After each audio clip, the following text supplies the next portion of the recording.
मेरे पाकिस्तानी व्यूवर्स, आप सबको जश्न आज़ादी मुबारक हो। बिस्मिल्लाहिर्रहमानिर्रहीम। Hello everyone, welcome back to my channel Aabi Dawish, welcome back to another vlog. अस्सलाम वालेकुम, कैसे हैं आप सब।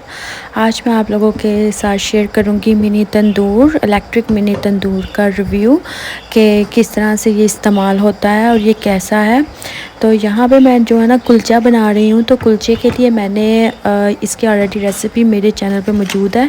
मैं इसको आपको डिस्क्रिप्शन बॉक्स में मैं इसको मेंशन कर दूँगी। ये जो मैंने माया बनाई थी इसको मैंने 20 मिनट्स के लिए रख दिया था। तो अब मैं इसके अंदर जो है ना आटा डालूँगी, मैदा जो है। तो मैदा मैं हाफ़ के-जी जो है ना इस्तेमाल करी, क्योंकि मैंने सिर्फ, हमारी फैमिली छोटी सी है तो बस मैंने 3 नान बस बनाने थे, तो इसलिए मैंने सिर्फ 3 नानों के लिए आधा किलो आटा लिया है। तो आप लोग अगर 1 के-जी बनाना चाहते हैं, आपकी फ़ैमिली बड़ी है, तो आप ज़्यादा भी इसको इस्तेमाल करें, इसकी क्वान्टिटी ज़्यादा कर सकते हैं। तो ये मैं रैप करके इसको रख दूँगी। मैंने कहा जब तक 2 घंटे नहीं होते तो 2 घंटे के लिए हम पहले बर्तन वगैरह वॉश कर लूँ मैं सारे, क्योंकि बर्तन वगैरह आपको पता है बहुत ज़्यादा उगे हुए थे, इनको भी वॉश करना है।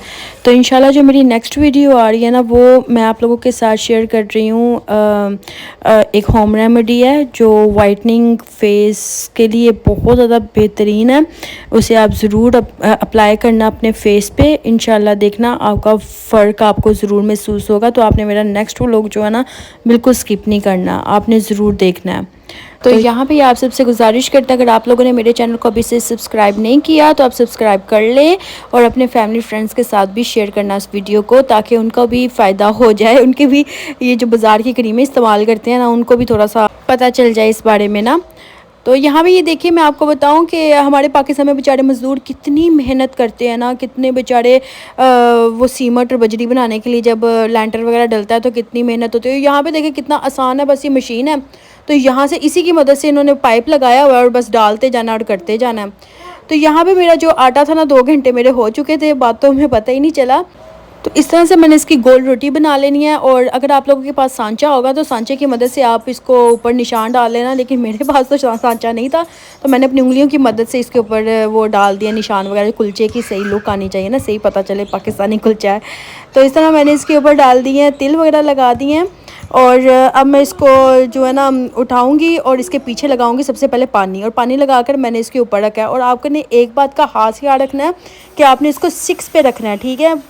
पूरा इसकी सुई नहीं घुमा देनी, पहले 6 पे रख के इसको गर्म करना है।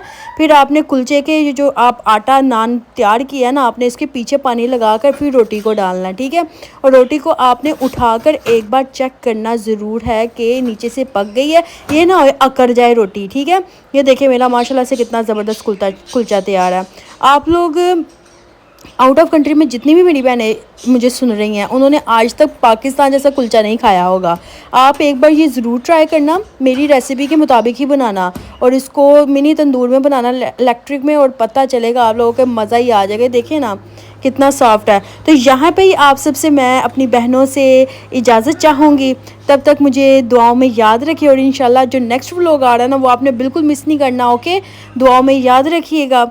अल्लाह हाफिज़, और मज़े से इंजॉय करें कुलचे को। बाय।